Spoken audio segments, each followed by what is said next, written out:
Okay, so here we go with another Q&A. It's, what's the date? 15th of January. So good to be back. A few things happening. I was out of action for a few days, but all back now and all is good. We got boats coming in tomorrow, too, at the same time, which is kind of cool.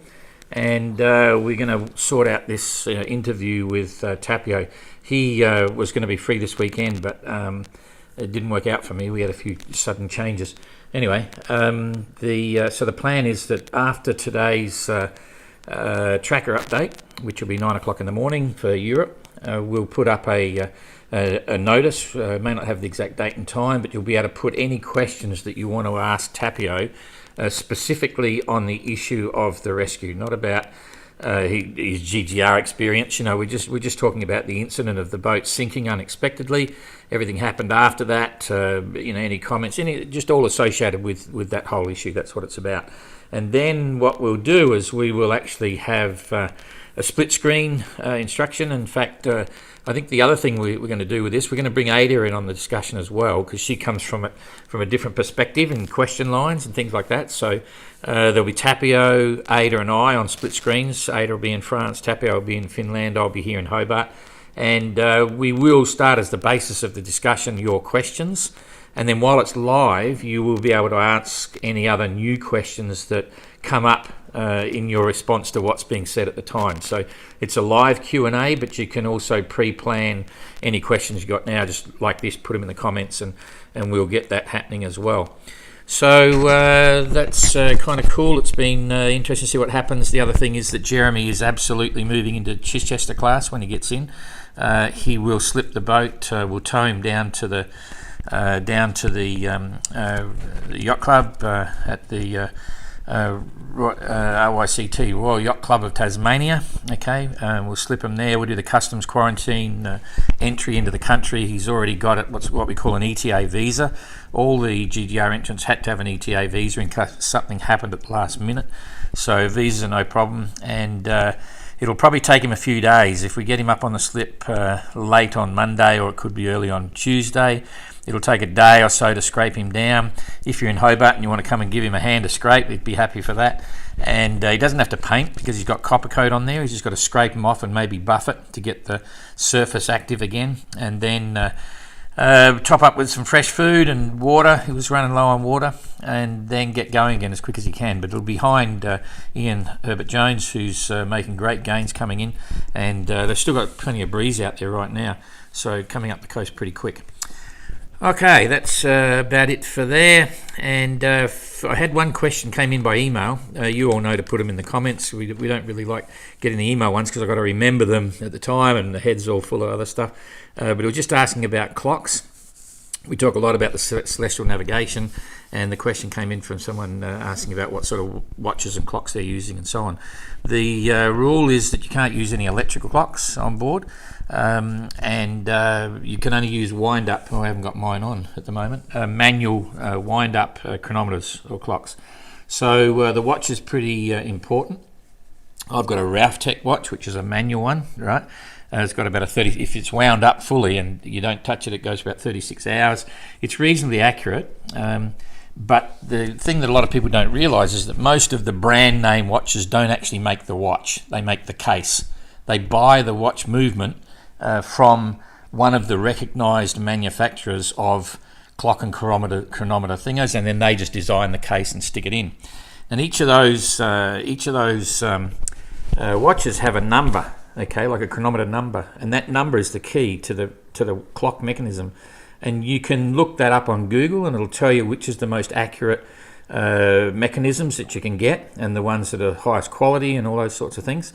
And so then what you do is, when you're looking at the brand name of the watch, you just look at what the clock is inside the watch. So you're not paying for a name; you're paying for the quality of the watch. And our recommendation on a lot of this stuff was to go and find a good second-hand one that's got the best chronometer, the best timing chronometer piece on that, and quite a few did. They went and bought second-hand watches. Some got sponsored with watches and so on. And then even the best of the best don't keep perfectly accurate time as a wind-up. So what you need to do then is rate what your loss is.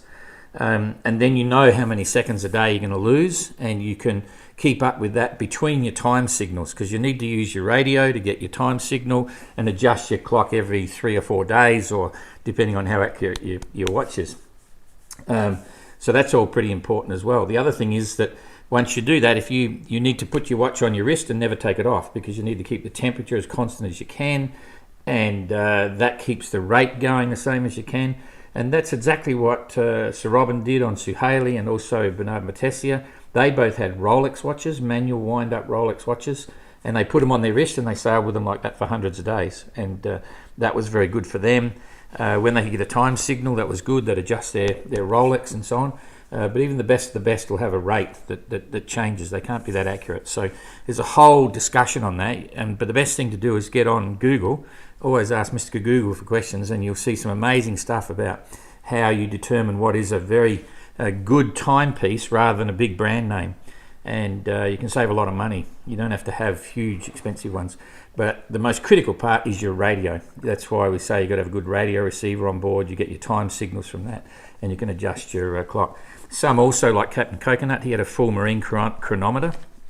I've got the same one, they're gimbaled and everything, so the mechanism's not moving too much. And you wind that every few days, manual wind up.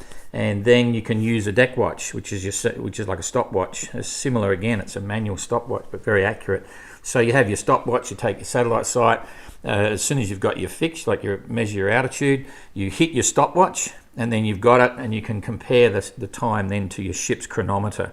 That's the way they used to do it in the good old days. You had your wind-up ship's chronometer. And in fact, the Russian ships we used to go to Antarctica with, they're still using the same thing. They've got a wind-up chronometer there in the chart table, recessed, and lift the lid up and wind it up. It's all in gimbals and stuff. They still have the deck watch, sort of stopwatch there if they need to use it. They obviously have GPS and everything, but it's always there as a fail-safe if everything else fails for whatever reason. So that's the deal with timepieces. Okay. Next one from Joanne. Are we going to see any more film drops from Cape Town? Yes, we are. There was a few hiccups getting footage out of Cape Town at the end. When we left, there was some tapes left behind because Ada and I weren't there, and we didn't get Pats before he took off. And there's a lot of issues trying to get it downloaded with power breaks, and then trying to get it onto couriers and so on. So there's been some delays with some of that. But I believe now it's just about over, so we'll see some of those last ones as well coming up, and then more on the drops to hear. Rob, who is our full-time digital guy, with website stuff and all the films and tapes, he's working on a few different projects at the moment, but it will be coming, so stand by for that. Okay, yes, from Marion, yes, Tapio, but also would you mention Abolish's secret weapon in the tracker update Saturday? What is it? Ooh, I can't tell you. I don't want to tell you because it'll be a bit of a spoiler. Abolish is the first one to start talking about it. He dropped it once in Les Sables d'Olonne, and I just let it go straight over the top because he'd also talk about waterline extenders, and we said, oh yeah, sure, waterline extenders, which was a bit of a joke. But it turns out that his secret sail is not a joke. It's serious. I've seen the photos of it, as I said before. Very impressive, and it's a bit of a weapon. So, but I don't want to be a poo bar on this because I only saw it because we get access to his onboard photos. And so stand by when it's released. I think you'll all be very surprised. And it appears that it's making a difference. I see some little things on the tracker and think, oh yeah, from that and that, he's probably got it going and blah, blah, blah. So, but it's not up to me to do that. You'll have to talk to Abolish when he gets back to Les Sables d'Olonne. It's quite cool. Okay. From Matt, hey Don, what's going on with Spirit and Guy Debord? Okay, you can follow him. He got his Facebook page back up and running. He had some issues there, but he's got a couple out there, but now he's focused on one. He left to go back to Florida for Christmas and New Year. He's back there now. He'll be there for another month or so, maybe a couple of months. He left his worker contact there. He's engaged one of the workers there to keep sort of preparing, sanding, painting, doing bits and pieces. And I spoke to Guy a couple of weeks ago, and it's all on track. He thinks the boat is basically just about ready to launch, and I saw some photos on his Facebook page. So finished all the fairing and all the structural work on the keel. A lot of the interior is being put back together, so it's all going pretty well. And then the plan is, I know he's trying to get a long-term residency visa there, so he can go back and leave the boat there. He's going to leave the boat because it's quite an economic place. The prices are pretty cheap there, and it's a pretty cool place. You know, the weather's very constant down that part of the world. Good place to go sailing and training and things like that. So his plan is to hang out there for the next number of months, years, whatever. And he hasn't officially declared what he's up to, but I think he's keen and obviously thinking about the next GGR, but you'll have to ask him that. So a bit of an update there. Okay, one from John Pinto. Please talk about the safety risk Guy is taking when he goes down into the exclusion zone. From what you've said in the past, it would be difficult to get rescue crews in there as advised in various maritime rescue agencies and so on. If Guy needed to be rescued, would there have been some penalty fine incurred for those agencies for Guy to the GGR? Certainly no penalty or fine from rescue services. The way the SOLAS agreements work around the world is that the countries that are signatories take on an area of responsibility for rescue coordination, and they'll do the best they can to save human life, and whatever it takes, as long as they can afford it. And they've got the assets and, you know, no guarantees, but they'll do their best. And the discussions we've had over many years is that, you know, you don't want to go too far south because most of the shipping is up higher, and you don't want to deploy assets a long way south. It's more dangerous for your rescuers. So the 44 South in the Indian part of the ocean was agreed by all parties as a very sensible spot to be. And Guy knows that. At the moment, the last I looked, he was about 30 miles south of the zone. It's not super critical. 30 miles is not a game changer. But he knows what's there, and I suppose, you know, some would say it's not in the spirit of the GGR. Because he's in Chichester class now, there's no rankings or anything. He's really just completing his voyage around the world. He knows that we prefer him to be above the zone limit. We sent him messages last time, the first time he went down. No point in sending another message now because he knows where we want him to be. He's decided to be down there. Maybe it's getting weather reports. He wants to be, like right now, he's a little bit better off for boat speed because there's a centre of a high there, not much wind. There's probably getting an extra 10 knots maybe or so wind where he is now versus if he was above the zone.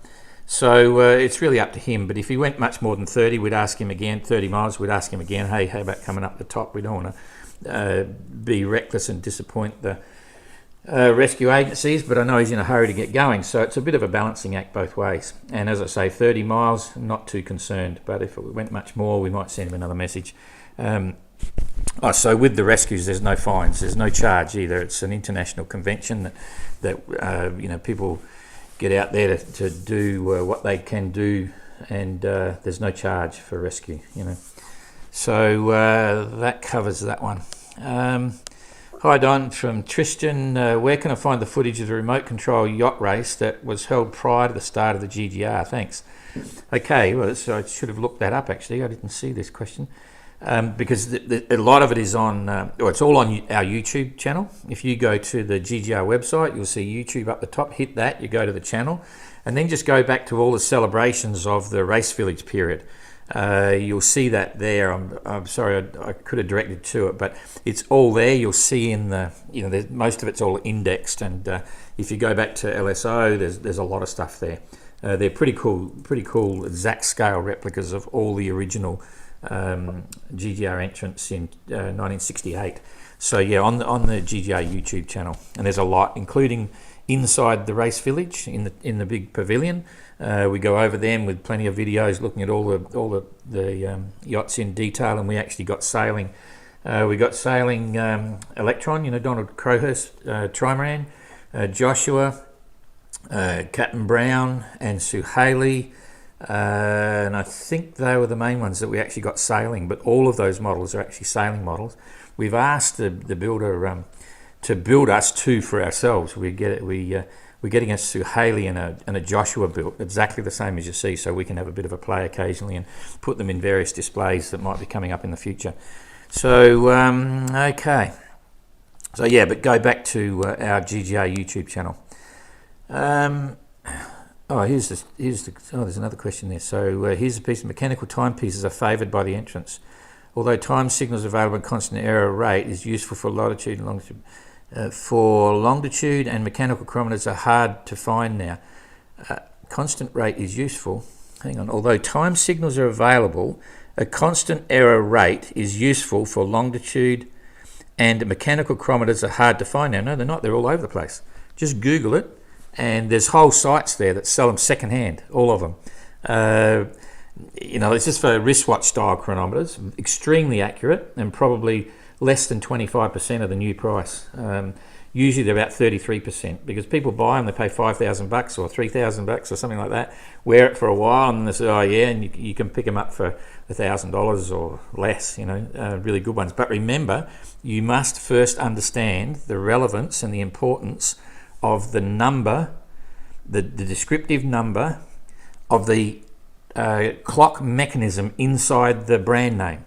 And there's sites there that'll tell you which is the best value brand name for that particular high quality chronometer movement, right? And you'll be surprised at how it fluctuates, So do some research, ask Mr. Google, and you'll see it's fascinating.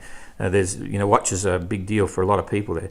A lot of them got big passion on it, but you can find some pretty good ones. And if you've got the money, go buy some new ones. That's easy too. But even there, when you Google it, you'll find out which are the best value brands to buy that particular watch mechanism. The cheapest ones. They buy the same watch mechanism, same guts. So okay, I didn't see that one there. So thanks, John. Tristan Williams says, we've got that one, remote control yachts. Okay, Aaron, Don, 3 sailors left the race with fully serviceable boats and no problems, but quoting personal reasons. It was very disappointing, especially watching many who were forced to retire due to mechanical failure or unfortunate groundings or capsizings. How did GGR consider these 3 who left the race? Didn't they deprive chances of someone else who could have raced in their place? No, that's not quite right, because we never worry about that. We had 18 starters in the race. We could have had up to 30 starters. One of the reasons that we didn't have a bigger fleet was COVID, lack of support, all sorts of COVID-related challenges, like not being able to travel to their boats, not be able to get their boats shipped because the prices went through the roof, and any number of things. The whole world economy and the situation just changed. It caused a lot of problems for many entrants who wanted to do 2022 GGR. Some of those that didn't even start are coming back in 26. They're still getting organised. They'll turn up in 26. We're already talking to them. We've got entries in already. We won't discuss the entry list until this edition is finished, but we've got a growing list of people. In fact, we've only got 26 spots, I think, and we can only allow 7 rustlers, and that's creating issues. So that'll come up. So we're certainly not concerned about them stopping others joining the race. That wasn't an issue. Those 3 that retired for personal reasons had very genuine personal reasons, and that's part of what the GGR is. If you look at if you look at Edward, one of the first to go, he had a sudden change basically, and without going into detail, when he sailed his boat back home, he had a major issue with his own business, a major issue, which was a shock to him. And so, but he kept going. He prepped the boat, sailed it back to Les Sables d'Olonne with this business issue in the back of his mind, because he still was determined to keep going. Started in the race, and when he was out there, he was so worried about all these other things. He just literally said to himself, I am enjoying this. I can't enjoy this. This was my dream to do it. And how can I do this when I've got all these issues? I have to stop, go back, address these issues, and come back and do it again in 26. And that's exactly what he's planning. He's already entered. Edward's entered yet? Yeah, Edward's already entered. So he's already paid up entry for 26, and he'll do it. And this time when he does it, he'll be completely relaxed. So it was a very sensible decision on his part. So, the GGR, as you know, you're tough. It's tough technically, it's tough physically, but the biggest one that's tough is in your head. If you haven't got your headspace right, you will not finish the GGR. There's so many reasons to pull out. And if you keep going, trying to struggle, and then you realise there's something wrong, you can't enjoy it, get out. Come back later. It's very important. If you're not, I say to everyone that applies to the race, if you're not losing sleep over thinking about entering the GGR, you're not ready to do it, right? It's only when it's that intense and that personal that you just have to do it because it's just so in your brain, then do it. If you're not at that level, forget it. You probably won't finish. It's got to be that intense and passionate, and you can tell because some of the others that, one guy in particular, he was shattered. He was in tears, his emotional wreck and everything. It just ruined his day that he couldn't continue, but he'll probably be back. So the GGR does that to people, Okay, so and mechanical failure is another one. I mean, jeepers, when Damien went out, that's it. You can't go around without a wind vane, and he lost the paddle, on the hydrovane. So it's one of those things. Okay, Joan, why no distillation or condensation equipment to get water? Basically, because it was a big challenge back in 1968 that all the entrants had to work out how they're going to manage their water, because there was no desalinators, no distillation and so on. If one of the entrants had enough fuel on board and wanted to try and set up their own onboard distillery to condense salt water, you could do that, but I don't think they have enough fuel. But we don't allow desalinators because that's modern tech, or commercially or the consumer sense, current technology. And they've got to think about how much water they want to carry, how they're going to manage their water, how they're going to catch water. All that's part of the challenge. So the GGR is ugly. It's what would you say? It's hard on purpose. It's really demanding on purpose, because that's what it is. It's not for everyone, but it sets it apart from every other race and every other around the world race, and that's what it'll get known to be. It's the toughest of the tough. And it brings up a lot of interesting subjects and interesting challenges and stories. So no desalinators allowed. We do, of course, have a manual Survivor 06. It's a manual hand pump, which has even evolved in itself over the last 20 years. And it now puts out a reasonable amount of water. You can get about 0.8 of a litre after an hour. And but they're only meant for survival and emergency applications. You're not meant to pump that 24 hours a day or as a usable water maker, because you can pop a seal. They're meant to be used in a life raft for a short duration, and at that rate they've got a very high reliability rate. But if you're using it for 50 days or 60 days, at any time it could fail.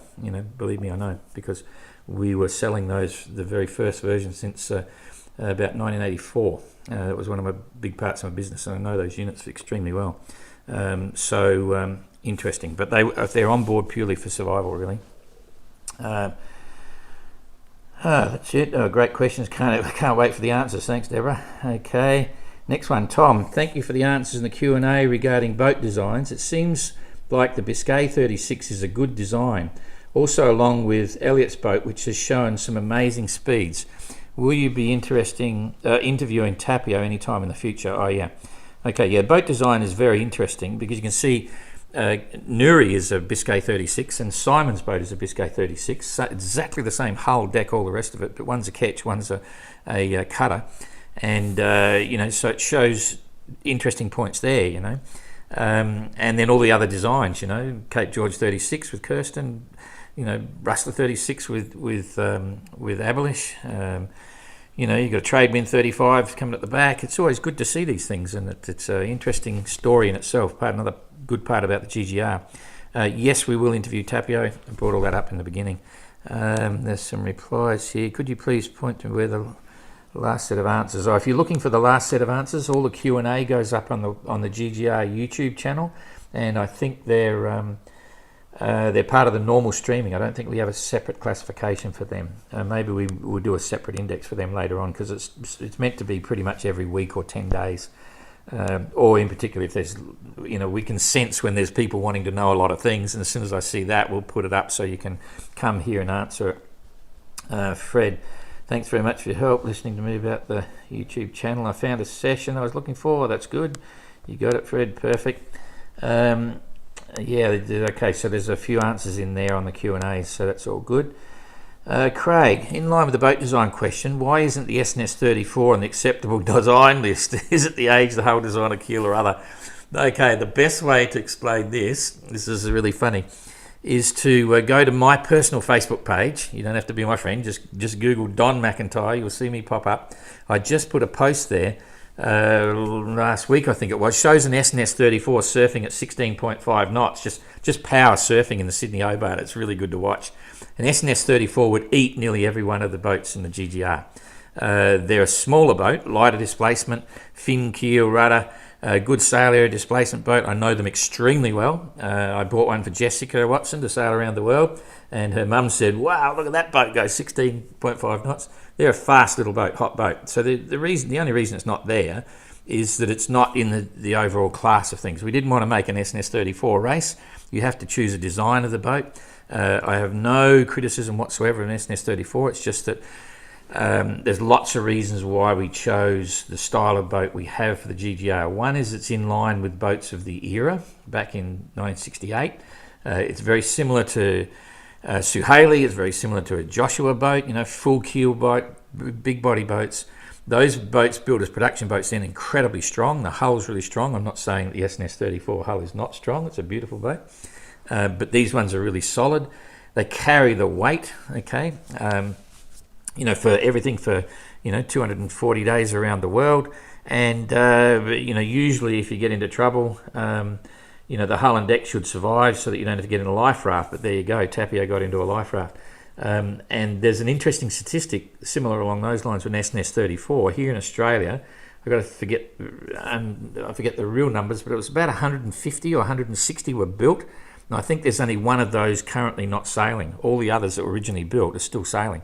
They're amazing boats. You can pick them up at a reasonable price here in Australia, and they do pretty well. In fact, Jesse Martin, who you know with the film and everything, he was the youngest to sail around at 17 when he did it in an S&S 34, non-solo, non-stop. Jessica took over that mantle or that title when she went round. She was 16, and Jesse just bought his old boat back, so he's got Lionheart back, which is kind of cool. And with Jessica, watch this space. But anyway, we'll see. But they're great boats, fantastic boats. They just don't fit the style, and it's fun watching all the similar heavy keel, long keel boats that track really well under wind vane and all that sort of stuff sail as a fleet, because usually they're close together. Now we're about 3,500-4,000 miles apart, but that's another story. But yeah, nice boats, 34. I don't know whether I answered the question, but anyway. John, hi Don. I think you've had a rule that allows skippers to take emergency water from other vessels, but with a time penalty. Is there a similar rule for emergency food? No, if someone took on board water from another boat whilst at sea, that would knock out their solo non-stop unassisted situation. They'd be solo non-stop, but they would be assisted. And to give you an idea with that one, David Dix was another Australian solo sailor that went around the world non-stop in an S&S 34. There's been a lot down here. In fact, John Sanders did a double non-stop circumnavigation in 34, plus another single-handed circumnavigation in 34. He did a triple later on, 3 times around the world non-stop, but it was in a bigger boat, Pamelia, I think it was called.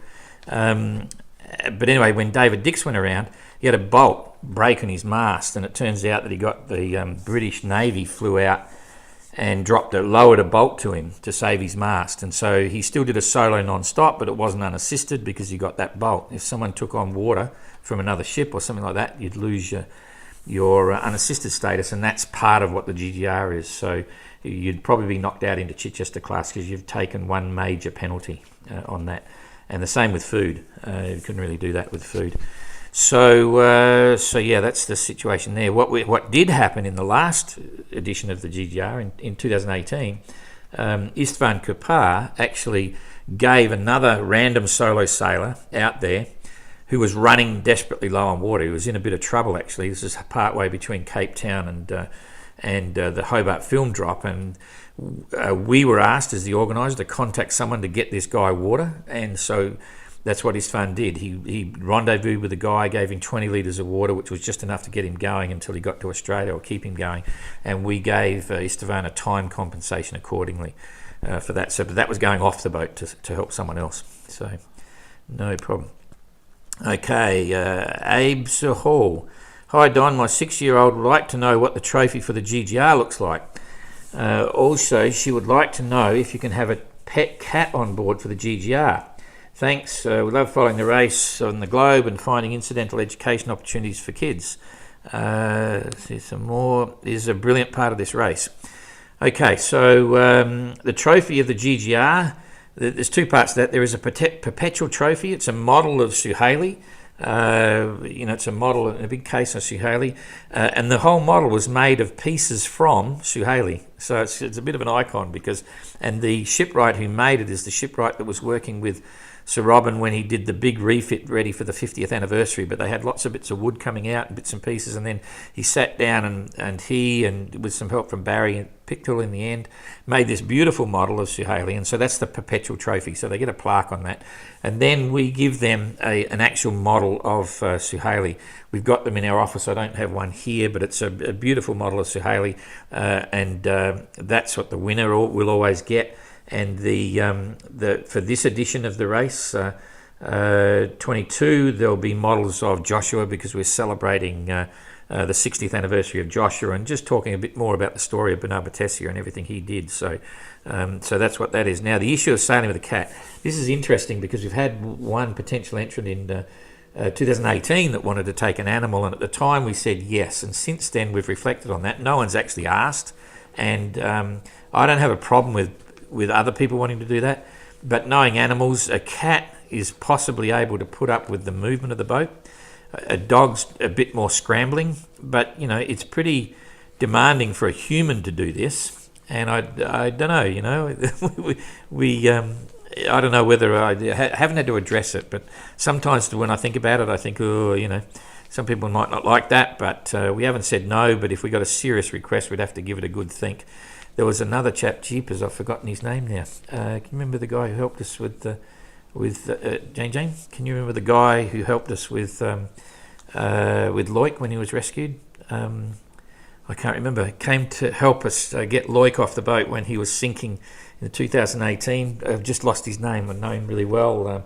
And in fact, he had a cat on board his boat, and he was doing the long route, which is the race around the world, not a race, it was a rally around the world, organised by Guy Bernardin, who sadly passed away, lost off his boat many months just before the start, but the event took place at the same time that we were running the Golden Globe, and we had Loic Lepage, one of our entrants, in a Nicholson 32 that was dismasted and sinking effectively, and he made a diversion. It'll come to me in a minute. He had a cat on board his boat, made a diversion, but the ship got to him first, and so the ship took him off, and it was all there. But he did have a cat on board for that voyage as well. He's actually now, that guy, is actually redoing the long route. Some of you may remember that, for 2024, and we wish him well with that. It's a great concept, and so you can Google that. You'll find, if you Google long route, you'll find him. I've forgotten his name, jeepers. Anyway, he had a cat on board, but we haven't got there yet, so I'll leave that for later on. Anyway, and yeah, I'm glad you're enjoying the educational bits of following the GGR. Peter Ridgway. Is it the underlying GGR philosophy that each sailor has to take responsibility for their own actions, but because of the litigious nature of others, the race rules are inflexible and the ability to attract a major corporate sponsor is scuppered? Thank you for drawing attention to the reality that we cannot continue to live in a cotton wool lined matchbox world forever. As you can imagine, I'm hot onto the subject of people have just got to get out there and take control and get in charge of their own responsibility. Don't try and blame everyone else. You're responsible for your own actions, all that sort of stuff. But it gets a bit complicated there in the question, because firstly, anyone joining the GGR, if you look at the entry form, it's very specific, and in fact it all relates to the notice of race, and we tell all entrants they might die, that you're responsible for everything you do. We take no responsibility. We call ourselves completely inexperienced people, not able to give you proper advice. You have to decide. We'll give you our opinions, but everything you do is up to the entrant. We go through all of that. We have quite substantial liability forms that all the entrants have to sign. We have full liability insurance, and the liability insurance is the premiums, which are extremely high, are actually paid are actually linked specifically to the notice of race. If we don't follow up with the notice of race and something happens, then we can be liable, because the insurance company can just pull the pin and they won't support us because we didn't do what we said we're going to do. But that doesn't give us any degree of inflexibility in relation to finding sponsors. We make it very clear in the notice of race and all the instructions on what the entrant can do to attract a sponsor. And that's quite substantial. There's a lot of things. There's a lot of things that we offer that most of the entrants aren't using right now because they haven't had their time, or that some of them don't want them. Because there's something that you might not realise, but I can tell you now, a high percentage of the entrants that have got sponsors actually regret it very quickly after they sign up. You will see it if you look not too far behind the scenes. Some get really excited about it. It happened in 1968. It happened absolutely in 2018, and it's happening absolutely again right now in 2022. So sponsors can be a plus and a minus, even for us. We, I just put some posts up on our OGR and my own personal Facebook page. The current ocean race starts tomorrow, and they've got a budget of about 80 to 90 million people and 100 people working on their race with 5 boats in the race. That creates a lot of responsibility, it creates lots of opportunities, and it's just mind-blowing. They can do fantastic media production and distribution and create this huge wow story. We've got the Sable d'Olonne, and they're fantastic to us. We're extremely lucky to be there. We love being there. The community is really sort of warm to us and all that sort of stuff. It's fantastic. We didn't get a title sponsor. We do the best we can. We've got a small team. We're out there all working really hard to make it all happen. But if we had a sponsor, say we got a 20 million euro sponsor for the GGR, that's like, boom, takes you to the next level.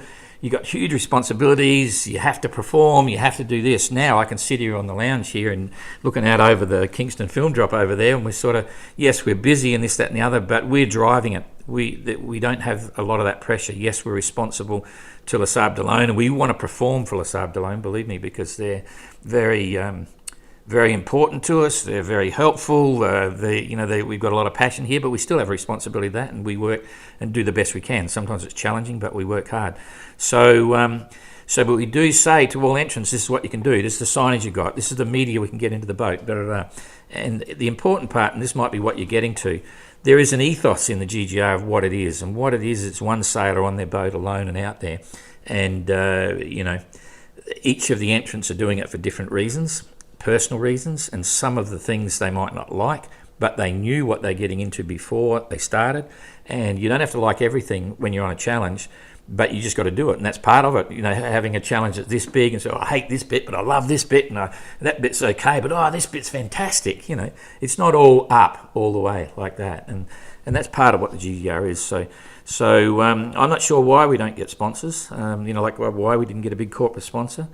It was tough during COVID. We got close a couple of times, and hopefully in 26 we'll finally crack one. So we'll have to wait and see. But so that's probably enough on that one. Okay. Rob and Leslie Lang. Hi Don, in your opinion, what is the best, most efficient setup for collecting rainwater? And do you know what the average maximum water capacity of the entrance can store is? If you look at, I asked a common question on all of the boat tours that we did, and they're all on the YouTube channel, and I asked them how much water they're carrying and where is it, right? And the contrast is huge. I think the biggest was about 480 litres or nearly 500 litres of water, okay? And some of the smallest were down to a couple of hundred litres. So it varied a lot on how they carried their water. That's the first thing.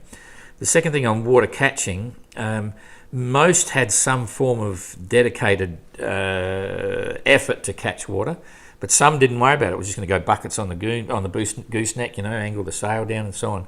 I thought Damien's was pretty cool. He had stitched into the side of one side, I think it was the port side of his mainsail, like if you can imagine a garden hose with half of it cut out, so it's on a half circle, and it's stitched in with sailcloth with threads on it, so that the water running down the mainsail would come to this sort of like a 1-inch bit of pipe that's wrapped in sailcloth material, but the water comes in. It just makes a gutter, so that gutter would then angle down into a hose fitting at the end, and just clip a hose in it like a garden hose fitting and put it in his tank. And that's potentially pretty cool, because this whole surface of the mainsail, you get it on one tack and it'll just run in. One of the ones that I like to explain this in one of the previous Q&As is if you usually have a loose-footed boom, right? It's the tack and at the end of the boom, and the rest of it just lets air go through. If you imagine putting some light spinnaker cloth in that, so it still acts as a loose-footed boom, but with that light spinnaker cloth is then attached to the track on top of the boom, you can just lower the pressure on your mainsail, just at the halyard, just a little bit, and if this is the boom and here's the sail coming down, then it goes just below that and creates its own natural gutter, okay, like that. And then you just put a little material funnel there that you can drop a plastic funnel in. This is what I did on my boats. Drop the plastic funnel in and it has a hose coming out the end, and that plastic funnel and the material funnel just clip in, and the water on the mainsail, when you drop it down a bit, just pours in. You can fill up a tank in no time. So it's just some of them, I saw Abolish the other day when he was coming in here. He just had a canvas bit he'd lay in the cockpit to try and catch the water coming down or any rain coming down into the cockpit, and just let it pour into a bucket or something. But I would say I've seen a few different ones. Probably half the fleet did something dedicated. Other half might be looking at just bringing out tarps or a bit of material and blah blah blah. So it wasn't a big deal. But we'll do on the questionnaire at the end of the race on all entrants, and that'll be one of the things that we'll be asking. What did you have set up, and how successful was it, and what you thought? So keep an eye out for that big questionnaire at the end of the race. The funny part is they don't need a lot of water. 50 litres of water will last a long time, but some of them are struggling to catch that even. So from Darren, after Tapio's fast deployment of his raft, is it likely that the next GGR you'll require rafts to be kept on deck or in the cockpit? The rafts have to be in a particular position for the safety inspection, and once we've ticked them off to the safety inspection, we have no control over what happens there. We don't seal the life rafts in position like they do on some shorter races. And we don't tell them when they've got to wear their safety harness life jacket combination, and we don't tell them what they've got to do with a lot of things. That's up to them. They'll make their own value judgments and risk assessments. There was a lot of controversy, or not a controversy, but there was a lot of comments when people saw Kirsten hanging off the back of her boat having a swim. Okay, well, I got to tell you, Robin Knox-Johnston, while Sue Haley was sailing, he used to walk up the front of the boat, dive over the side and start swimming beside Sue Haley, and then catch it as the boat comes past and climb back on board. And this is part of what taking responsibility for your own actions is all about. When I was sailing on, I did my circumnavigation, I didn't wear my safety harness a lot of the time, but I also wore it a lot of the time when I thought I needed to. And in fact, I wore it a lot of the time, more so than I thought I needed. When I perceived the slightest bit of risk, I'd put my harness on and I'd be clipped on, and I'd wear my helmet a lot of the time, So that's all up to the individual. We don't want to give them a guidebook saying between the hours of dusk and dawn, when it's blowing over 30 knots, you must do this, because who's going to check it anyway? So these are personal responsibilities, and it's part of the GGR. So a life raft's a very tricky one. We only have room to carry one life raft on these small boats, and it's a pretty important piece of kit. And you don't want to get it washed over the side. You don't want to deteriorate. There'll be various value judgments that the entrants will make, and they can decide where they want to put it and what they want to do with it. The most extreme case in this edition of the race was that we did allow, certainly Captain Goog, Michael, he passed the safety inspection, but then he put the life raft in the forecastle below the forward hatch. And he's told us what's going on, and we had a discussion about it, just to discuss between two sailors on what we think would be practical and reasonable. And in the minis, we've got a Globe 580. It's a little 19-foot plywood mini. We have a rule there which follows on from the mini class 650 as well. You can store your life raft down below you, but you've got to show that you've got 15 seconds to get it from down below up on deck and ready to throw it over the side. And it's not easy, but you can do it. We all did it. And so I said to Goog, hey, Goog, you really should be thinking about doing the 15-second rule. And from that, he worked out a way to do it, by putting a rope around it, having the rope hooked by the hatch and all that stuff. So if he needed the raft, he'd run forward, rip the hatch open, just grab the rope, and it was down below, but he could pull it from on deck and get it up within 15 seconds and show that he could throw it over the side. So it wouldn't pass the safety inspection, but it was, after that he can put it up there, set it up, and he felt comfortable with that, and that's what he did. Since then, because of Tapio's sinking, right, he thought, that's not a good look anymore. So he's actually moved it from that process, and he actually now has it in his cockpit. So you can see he's making his own value judgments on where he wants to put his life raft, and that's a good thing. So the rule on life rafts will pretty much stay the same as it is. But as I say, and John Luke was the first one, because he asked me in 2018, hey Don, I'm going to put the life raft down below and up against the bulkhead, don't you? And I said, John Luke, you can do whatever you like, but for the safety inspection, it's got to be out there. And he says, okay. so that's how it works, and I'm a great believer of that. Okay, Darren. Oh no, we've got that one. Philip Clements, in light of the barnacle problem experienced, why do you not allow boats to be hauled 38 hours out from the start? The last thing I'd want to do is haul 24 hours before the start to check everything. I think that's a bit back the front. We have a rule that says you've only got 30 days. You can't anti-foul the boat any closer than 30 days before the start. We did that because of what happened in 22. We had a lot of crazy things going on and stuff, and we figured that 1 month before it's okay. We want the boats to be in the race village, all that sort of stuff, and it's fair and reasonable. I think what you're seeing here with this edition of the race and the barnacles again is two things.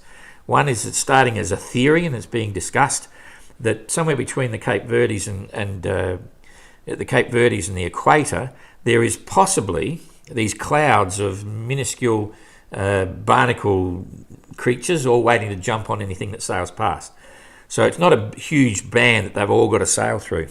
There could be a bit of the luck of the draw. If you happen to sail through one as a GGR entrant, they're all going to jump on and they're going to grow. If you miss one of those clouds, you can sail through and your anti-fouling might be worse than the other guys, but you're not going to get the massive infestation. So that's one of the issues. The second thing is that I'm absolutely convinced that there was a lot of inconsistency in the approach of entrants towards their anti-fouling.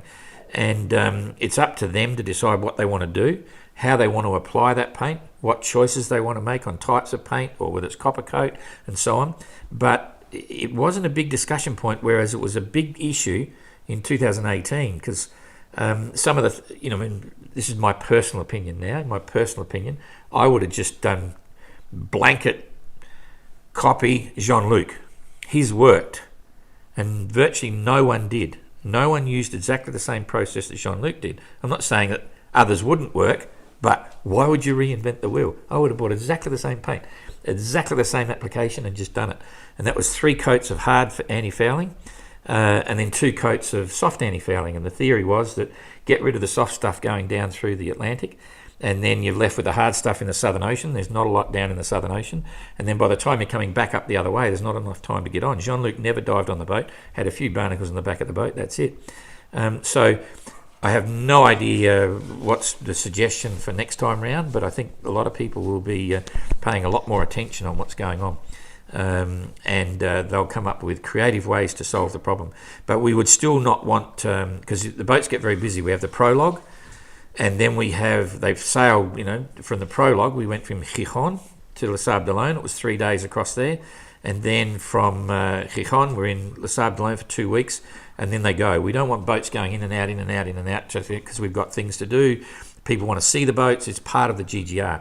And a few of them, I think 3, put their anti-fouling on just in Gijón, in the slip, which was on the last day before they had to, and that's it, they're in. And then after that, there's ways they can look after the paint as well, depending on what they've got. But you've got to be careful, and that's part of the challenge now. So, because it's very disruptive. If we had all the boats wanted, they all slip at the last minute to do their painting, it just mucks up a lot of things. So call it self-interest for the event, call it whatever you like, but that's the rule. Okay, last one by the look of it. Ian Robson. Now the South America stop has been removed from the thingo, we're working with YB to get that off the course. Yes, we are.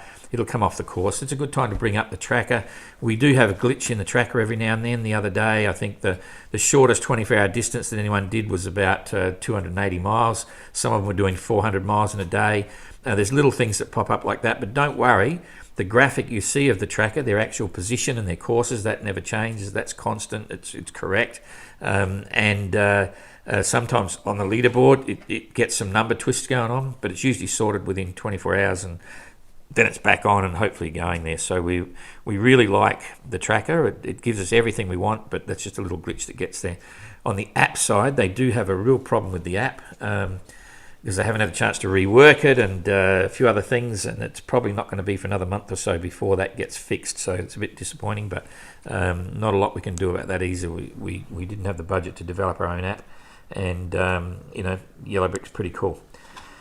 Okay, that's it, I think. No more. Yes, thank you for that, and we'll do another Q&A as soon as we think it's on again in a week or so, but stand by for some news on Tapio's interview and get your questions in there, and we'll have some fun with that. So thank you. See you later.